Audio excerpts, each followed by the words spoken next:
Well, we have finally made it the back-to-back Conference USA champions. Hello, everyone. Welcome to Slasher U. I'm your host, Christian Rao, here with my co-host, Steve Feck, and we're going to talk about UTSA beating North Texas. And they did that, indeed, 48-27. This game was just a beautiful play, beautiful game on display for the Roadrunners. It was fantastic to watch it from the first play of the game till the very end. Steve, I enjoyed watching this football game. I enjoyed watching Frank Harris. I enjoyed watching the running game, the offensive line. There's plenty of takeaways we can talk about in this one. I didn't even get to the other side of the ball yet, but you can tell how excited I am for this, being back-to-back Conference USA champions. It's the last time they get to go for this Conference USA championship. Looking forward to see what they can do in the American. But yeah, what a fantastic game, Steve. Yeah, and I'm glad you mentioned the American because I think it puts the teams in the American Athletic Conference on notice that people forget this program is 12 years old. It's not like its basketball program goes back, to the 60s and 70s and all, but this is a 12-year-old program. And to achieve what it has done already in that short time, and certainly under Traylor, it's just going up to the next level. But it's a really exciting time for fans in San Antonio, which people forget. That's the 7th largest market in the United States.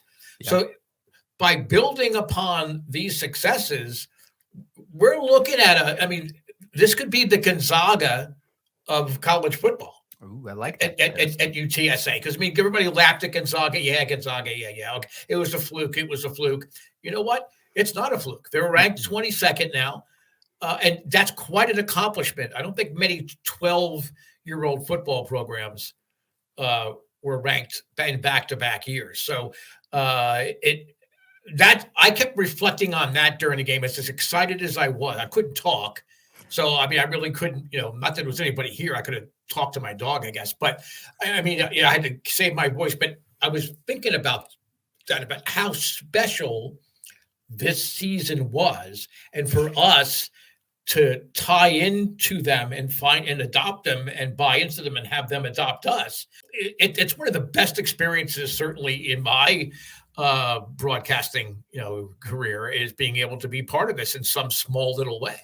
That's awesome, and it's a lengthy one too. So, that's really saying a lot. So, and yes, that was an age joke pointed right at you, and to make sure that was the case. So, also, I just want to shout out and thank all those UTSA fans out there that's been listening and also been engaging with us on social media. You're going to see throughout this video today, this is, I guess, a little love letter to you. We have some pictures and videos that you sent us on social media. We want to make sure that we share them and get that out. So while we are talking and do that, you will see some clips, and we want to make sure that we shout out the person who sent that. So you check out that little Twitter @handle as well. So thank you once again. Really enjoyed the engagement all season long. We're going to make sure that we preview the bowl game as well. We're going to talk about that bowl game coming up here in just a minute, but we have to talk about this Conference USA game. 48-27. We saw some fantastic play from Frank Harris. We saw some great play by Barnes. Can't believe he's just a freshman. I'm still amazed every time he plays, and I say that out loud. It just is dumbfounding. And then the defense played great, and then the offensive line was even amazing. They fired on all cylinders. From the get-go, the fast pace of that first drive was insane. Kevorian Barnes with that 27-yard run to start the game off for that touchdown, you could have drove a semi-truck through that hole. The offensive line was absolutely electric, especially at the beginning of the game. There was some moments that Frank got in trouble and had some hurries and some hits, but for the majority of it, and what really mattered, that offensive line was just stellar. And we saw, especially at the beginning of this game, with Kevorian Barnes and that touchdown, Steve.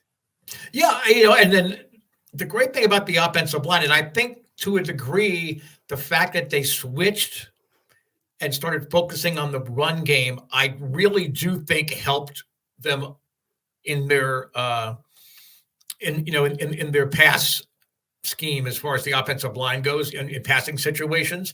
It just seemed that they felt more comfortable and they weren't as exposed because, again, they've had a lot of injuries along that line. So I think not only did it benefit UTSA in the aggregate, basically now having a true balanced passing rushing game, I think it helped those offensive linemen feel more comfortable, certainly opening up those holes, when they had the ball, put the ball on the ground, or if they were calling the quarterback draw. I mean, you would think, too, since we're talking about this, wouldn't teams eventually realize that Frank Harris is going to call a quarterback draw? You would think. At key times when they need to get a first down. And it's almost like, oh, my God, it's a quarterback draw. He does it multiple times a game. But again, it also shows how smart Frank Harris has been, in that he knows he's almost setting up, he and the coaching staff are setting up that quarterback draw for key times. Yeah, I mean, honestly, I think it's one of those moments where the talent of Frank Harris is like, look, we're going to throw this play at you at some point. The quarterback draw is coming. Try and stop it. We know you can't. I mean, that's really where it happens. 9 out of 10 times, you're not stopping that. We saw it happen, I think once. There was one bad quarterback draw that happened. I believe it was in the second or third quarter that got stopped behind the line of scrimmage. Every single other time, that was not the case. For UTSA, they had 227 yards on the ground. They did fantastic on that aspect. Barnes had 175 yards on 28 carries. He averaged 6.3 yards per carry. Again, I'm going to say it one more time because it's so dumbfounding. He is only a freshman. Keep him as long as you can.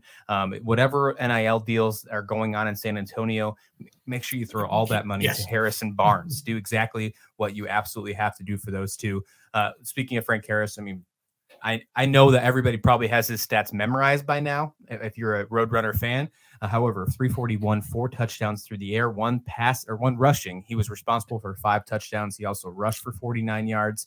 32 for 37. So that's the most important part to me, Steve, because especially at that beginning of the game, those most couple drives, he was so accurate. And the flow, the pace of the game, it was just a beautiful offense. There's a reason why that offensive coordinator is no longer at UTSA, which we'll get to in just a minute.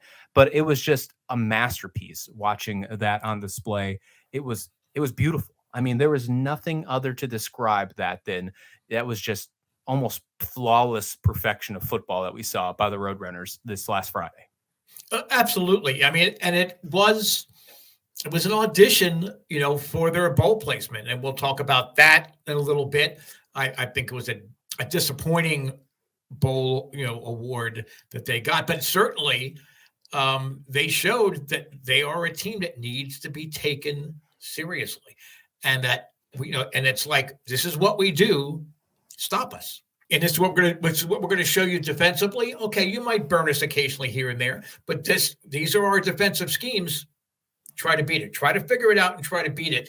And I love a team that has that kind of confidence and that kind of swagger, where it's like, this is what we're going to do, and it's up to you to throw us off our game, because we're not going to necessarily change our game for you. We're going to keep doing it. Okay, maybe we're going to run more against certain opponents that we're going to throw. But this was like you said, it was a perfect brew of everything put together, a perfect bouillabaisse, stew, whatever you want to say. It was just perfection. Even with the mistakes, it was perfection. UTSA had an entire quarter worth of possession more than North Texas, 37 minutes to 22 minutes. I mean, that is absolutely insane. And that means a lot because of the defense with their 2 turnovers and because of what UTSA was able to do on the ground. It doesn't help at all in favor for North Texas that they also had 344 yards in the air. UTSA 571 yards in this one. We already talked about Barnes. We talked about Harris with his amazing play. It wouldn't be, we wouldn't give them any justice, and it wouldn't be right if we didn't talk about Zachary Franklin and how amazing he was in this one. I mean, breaking Conference USA Conference Championship records in this one. Receiving wise, 10 receptions, 144, averaged 14.4 yards per reception. 3 touchdowns, Steve. This guy is absolutely electric. I know he's a senior, but we get that extra COVID year. I hope we see him back with the Roadrunners this coming season. Well, that would be terrific. And the thing is, he's such a great route runner. He and Cephas, they just run such precise routes. And in essence, two of their touchdowns, it could have been the exact. You could have just edited in the same exact video, and you really wouldn't have known it was a different play. It's just precision. They used the tight end effectively. Again, it's Frank Harris's roommate, Cardenas. But when he needs that really big important catch, Cardenas catches it with one hand. He finds a way to get open at critical times. UTSA fans are going to get spoiled because they're never going to see this perfect storm of talent. I mean, they're going to have you have Barnes coming in. You're going to have all this other talent. Eventually, guys do graduate, but this was a really special group, especially on the offensive side. I think the defensive side grew together as a unit. I think they grew. They almost became instinctive as far as knowing what the guy next to him was going to do, and I think that helped their defensive performances. Don't forget, UTSA is 9th in the nation in total offense. That's right. That's right. And we're going to get to that reason why they are so big in total offense in just a second. But before we do that, I got to give a shout out to this UTSA defense. I'm the first to tell you at the beginning of the season, when we were watching this team struggle a little bit, maybe at the beginning of that early game of FIU, until they blew the brakes off them later on in the Western Kentucky game, in the first time they played North Texas, the defense wasn't as good as they should have been. They weren't firing on all cylinders. That came later in the season. And well, remember, it was only a 4.3-point win over North Texas in the beginning of the season. Now it's a double-digit win, and that really helps out and relies on that defense. They found a way to win the turnover margin. They had 2 turnovers, 2 interceptions, if you will. I mean, UTSA is finding ways to get the ball turned over now. They are playing really good defense. They're pressuring the quarterback, and they're making them make bad decisions to where their corners can get those interceptions on those bad throws. Chapman had a nice interception that, almost went to the house, and then we saw Robinson with a really good interception towards the end of the game. I love what this defense looks like right now going into their bowl game. They are at peak performance all season long in these last 2 games alone. I'm really looking forward to seeing what they can do in this bowl game. I think it's a good competition to see. But shout out to this defense, because I was skeptical about you at the beginning of the year. I am no longer by any means right now. Well, for these uneducated eyes, and again, they're also older, so that I'm not as clear when I look. I thought they played tentatively early in the year. I think they were playing and afraid to make mistakes or afraid to give up the big play. But I just think over time, they became more comfortable with each other, and that allowed them really to maximize each of their individual talents and play as a unit. So for me, I think that was the big difference. You saw a team that was a little tentative on defense early in the year just blossom and get better and better as the weeks went on. And now you've got them not only ranked number 22, you've got them in a bowl game, and you have your second consecutive conference title. So it was an offensive, defensive, special team performance. It wasn't just one part of the game dominating the other. I agree. Yeah, and as you mentioned, 22nd ranked for the AP poll and the coaches poll. For the college football playoff poll, they are ranked 25th. But look, all 3 ranked. We said by the end of the season, they will have a number next to their name in every single poll that happens. So regardless of the number, congratulations, UTSA. You were ranked. We can debate where they should be till we're blue in the face everywhere else, because we obviously believe they should be higher than that. But I'm glad that the committee finally had the guts enough to put them in at least for 25th. At the very least, they found a way in there. We're going to talk about the number 24 team in the nation as well for the college football committee. That's who they're facing in the bowl game, 24 versus 25, in just a sec. But before we do that and talk about the bowl game coming up, I want to talk about some news that did break on Monday here. Offensive coordinator Will Stein is going to be heading to Oregon, Steve. And that is something that is very impressive in my aspect, to be completely honest, because Oregon has a electric offense. They have always been known to have an electric type of offense. Their offensive coordinator did jet. He is new coach over at Arizona State. Makes you wonder if what they were going to do for replacing. They go to UTSA. That is saying a lot. Now, if you can't get Jeff Traylor, you might as well get the next best thing. Jeff Traylor's doing a fantastic job building this community and how his loyalty to San Antonio, to be completely honest. I think that shows a lot, knowing that you can't get Traylor. You take a step down and go and get Will Stein. I think he's going to do fantastic at the Power 5 level. This is a huge hit for the Roadrunners. They will find a way to move forward with it. I think Jeff Traylor's doing a fine job building his coaching tree. However, big hit for UTSA with Will Stein going to Oregon, Steve. Yeah, a little bit of deja vu from last year. because Incarnate Word head coach Eric Morris became the OC at Washington State. And it just so happened by sheer coincidence, I'm sure, that Incarnate Word star quarterback Cameron Ward went to the transfer portal and ended up at Washington State. And I'm sure it had nothing to do with each other. I'm sure they were just it was just sheer luck. Does that mean that Frank Harris, who does have options, he has another year left? He does. So, and again, I think all of us want him to stay. I do. Well, I want him to go to the Giants. Okay, true. So I can actually watch the Giants again without wanting to kill myself. Yeah. But would he follow his offensive coordinator to That's Oregon? an interesting take. I like that. Because Bo Nix, I would be surprised if he does not enter the NFL draft. Yeah. So now if he if he stays, and he announces early that he's going to stay, then I can't imagine that Frank Harris, he's a pretty sharp kid. I don't think he's going to make a foolish move like that. Mm-hmm. But if Bo Nix comes out relatively early and says, "Hey, I'm going to declare for the draft," especially now Oregon's not really playing in a major bowl. So, if he says, "Hey, I'm going to go to the draft," and doesn't play in the bowl game, then that opens up an avenue for Frank Harris to display his talents for the nation. Too many people in the country overlooked what UTSA did and overlooked what Frank Harris has done over the last 2 years. You put him in the Pac-12, especially if the Pac-12 does continue to fine-tune its television contract, man, you've got a bright star coming across the college football horizon there. Yeah, I'll be completely honest with you. I want to see him come back. Listening to the post-game conference, it seems like it's going to take some NIL money to get him to stay. They were kind of making jokes on the podium about it, but he was, how he was saying it, it seems like he's going to go and get that NIL money, which he deserves.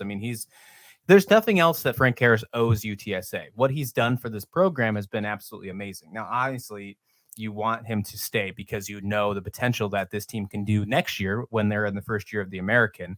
And you don't want to have that question mark at quarterback because that's a very big part of your offense, your entire team. He's a leader, not just on the offensive side of the ball. He's a leader on that entire team. Losing him would be a huge blow, no matter who you replace with him at that spot. And end of conversation with that point. However, if he is going to transfer out, I would love to see him follow Will Stein to Oregon. I think that would be a fantastic fit because we've already seen him do fantastic in that system. And I would love to see him be able to do that on a Power 5 level. So I'm not advocating him leaving, but if it does happen, I would love to see him follow suit. I think that'd be really cool. I think that'd be really neat to see it. I think he has NFL talent capability. We've both talked about that. You and I on the damn Giants. However, it might not saying that UTSA can't get NFL players. We're seeing that right now live on Sundays. However, it will help his case that much more if he can do it not only at UTSA but also at a Power 5 level like Oregon, Steve. Right. And now that I have formally officially adopted UTSA Roadrunners as the official college football team of the Feckless Wonder, I do want to give some hope out there because I have learned through various conversations about Frank Harris, the man, and not just Frank Harris, the star football player. This is a kid that shows a lot of loyalty because UTSA guaranteed his scholarship when he blew out his ACL in his senior year of high school. He's shown a lot of loyalty there. And to give you an idea and there are just countless stories with a lot of the UTSA players in the community, but just this past weekend, in a little chat that I had with Harris's dad, I learned that, the Saturday morning after the big championship game and after you get your treatment and, Frank Harris, rather than taking it easy, you're going into the treatment room, found out about a little girl, 5 or 6 year old girl that was just a huge Frank Harris fan. And he went to this girl's birthday party. Frank Harris is a thread running through the football community in San Antonio. So that should give you some hope. If Frank Harris leaves for the NFL, I tip my hat. Okay. I can understand him maybe thinking about going to another college job, but I think at the end of the day, he's going to just say, "No, I want to finish the job here." I mean, if he could take UTSA to an American Athletic Conference title next year, he must open up multiple bank accounts, maybe a couple left short to save on taxes. But there's no tax in Texas, so no income tax. So I guess we'd be okay. Yeah. But really, I mean, he's going to write his ticket into the NFL if he can take UTSA in the American Athletic Conference to a conference championship. I agree. I do think that there's a path for him, whether he stays or he goes. However, if he does go, wouldn't mind seeing him follow Will Stein. I think that would be a cool story to follow next season. And again, I don't think any love will be lost for him at UTSA, no matter what he chooses. Oh, no. Justin Burke is going to replace Will Stein at offensive coordinator. It's an internal hire. He is going to be the pick there. I think this is a good choice. I'm looking forward to seeing what he can do. We'll get at first taste in the bowl game. And that's the perfect transition, if you will, Steve. We're going to go into this bowl game, the Cure Bowl. We're going into this one against Troy, who won the Sun Belt Championship game, number 24 in the nation against 25 in the nation. Obviously, they didn't get the NY6 Bowl, if you will. We were looking for that, the Cotton Bowl. I understand that Tulane gets it. I mean, completely honest, the resume is a little higher. That Houston loss is what hurt UTSA. Let's be completely honest. Yeah. That's what really hurt them for the aspect of getting the Cotton Bowl. That's fine. I actually the actual bowl itself, take it as you will. I know you have some thoughts on this, but the opponent, I'm actually really interested in UTSA playing Troy, because Troy had a rough start at the beginning of the year, kind of like UTSA did. And then they really turned it on towards the end of the year in a really tough conference as the Sun Belt. You can make that argument, and I think I've made that a couple of times on our segments, that the Sun Belt was one of the toughest conferences in all of the Group of Five this year. Troy found a way to win the Conference USA, or not the Conference USA, I'm sorry, the Sun Belt Conference Championship, and they looked really good doing it. Yes, against Coastal Carolina. Now, I know Coastal Carolina had their injuries noted. Troy has had some weird losses as well, but they have looked very good lately. This is a good test for UTSA. I think this is the closest that you could get to redeeming yourself after that loss from Texas, after that loss from Houston. That's not Power 5, because you're not going to get the Tulane because they got their NY6 Bowl. But these are the next two teams left in Group of 5 that didn't get the NY6 Bowl, the two best teams remaining in the Group of 5 that didn't get invited to an NY6 Bowl. That's why I'm really excited about this one. I think this is going to be one of the better bowl games out there, and I'm not even giving bias. I think this is going to be a shootout. I think we are going to be in for some very good football. I'm interested to see how many people actually participate in this one on both sides of the football, because if you noticed on Monday, the transfer window opened. I'm sure if you had social media, you're seeing it all over the place. This person entered the portal, this person committed somewhere else. How much is that going to affect both of these squads? We're obviously going to see a new offensive coordinator in Justin Burke, like we just mentioned. There's going to be a lot of moving parts come this bowl game. Now, obviously, this one's going to come a lot quicker to us compared to some of the other ones like New Year's Eve and the college football playoffs. This one's on the 19th. But a lot of really interesting parts, Steve. What's your thoughts on this one? Well, first of all, why would you take the two best remaining Group of 5 schools and play them against each other? And why not distribute it throughout the bowl system to show how good some of these Group of 5 schools are? That was the first thing that jumped to my mind. Okay. Now I made a fool of myself on Twitter today, which is not a big shock to anybody that follows me on Twitter at Feckless Wonder. And there's a reason that's Feckless Wonder. Okay. Yep. Okay. You know what I mean? So, and I said, you can't tell me that UTSA couldn't have replaced Pitt in the Sun Bowl. Then it dawned on me that I forgot the Sun Bowl has a tie-in to the ACC. Right. So, okay. So I screwed up there. But still, on the surface, that's fine. But what about the Alamo Bowl? Texas is playing Washington. You couldn't have put Texas somewhere else. They're going to draw everywhere. I don't think that the Big 12 has a tie into the Alamo Bowl. If I'm wrong, I'll be a fool twice today, which again is not a big shock to anybody. But really, you can't tell me that UTSA at home against Washington. That would be a terrific with those two offenses. Yeah. Can you imagine, the fireworks in that game would have been amazing. Okay, I get it. Okay, Texas is the big school. UTSA is the top school in San Antonio. So if you want to really make sure that you're packing the Alamo Bowl for this game, they couldn't have replaced Texas and moved Texas somewhere else.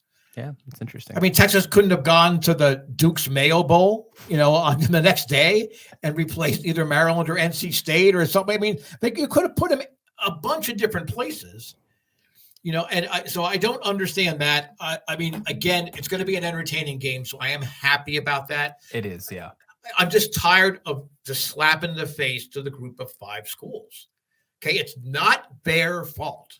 Okay, it's not their fault that they're playing in an uneven playing field.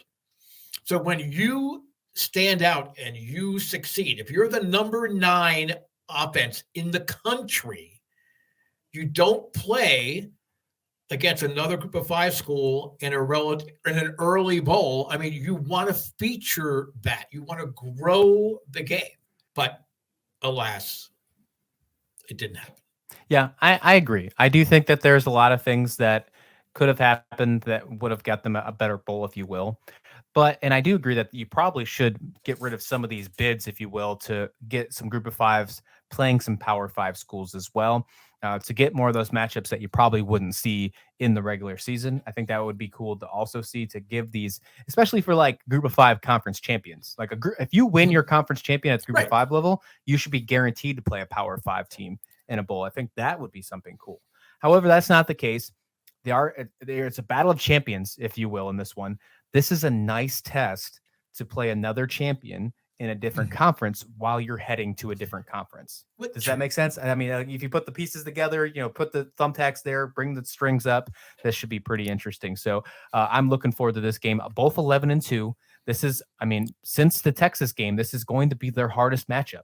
So, they are in for it. They have some good play as well. When you look at the ESPN matchup predictor, it's pretty even. It's leaning towards UTSA a little bit, 56% towards UTSA. As of right now, the odds are not even out on this game. So you see odds everywhere else in bowl games, but the odds are not out in this game. So I assume it's going to be pretty even coming up to this one. We're going to dig more into this one coming soon in the later weeks. And obviously we'll recap it once it's over. But quick little thought on this one. Total yards for UTSA averaging 486 a game, and for Troy, they're only averaging 340 or 374. If Frank Harris plays, if the majority of that offense plays, if we don't have any wows about people leaving for the draft, people leaving for the transfer portal, I like UTSA's chances here. I really think there's some things. Any final thoughts on UTSA about their amazing back-to-back Conference USA championship game, the movement of the offensive coordinator, or their bowl, Steve? Well, again, I can't say enough about how much it's meant to me personally. And I know to you in a lot of ways, sure, to be able to follow this team all year. The only thing I want to say as a final exclamation point on my point about the bowl and the group of 5 schools getting screwed. It doesn't matter that they buy you dinner first before they screw you. You're still getting screwed. That's fair. So, so again, I just think it's short-sighted. I understand it's only one more year of this crap, because then you've got the expanded playoffs starting in 2024, and then you might see some more fair distribution of some of those playoff spots and all, and then dropping down to some of the other bowl games. But I just think that UTSA and Troy too. It's not really fair to Troy to have to play UTSA. They're a conference champion, and you've got some matchups between like second and third place teams in the MAC playing a second and third place team in a smaller conference. They're not having to face off against a champion. So that's great competition for the 2 players and the 2 coaches. They embrace that.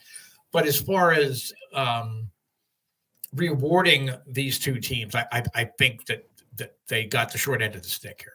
Speaking of those expanded playoffs, Tulane would technically be in the expanded playoffs if it started this season. They would be the 12th seed. They'd be the last seed, but they give 6 conference winners in, and that means that the American would have got it this year. Keep that in mind as we get to 2024, because that is the conference that UTSA is going to. Let us Right. know your thoughts about the Conference USA championship game, the movement of Will Stein heading to Oregon, or the Cure Bowl for UTSA heading into Troy. We got a whole bunch for you on this episode. Again, thank you to everybody that sent us in your photos and videos, as you saw throughout this video. Really appreciate that. Would love to have that happen again when we get to the Cure Bowl. Again, hit that comments. Let us know. Hit like and subscribe while you're there. Hit us up on Twitter. You can find me at Row Report. You can find Steve at Feckless Wonder. We are always down to talk UTSA football. So thank you as always for watching Slasher U.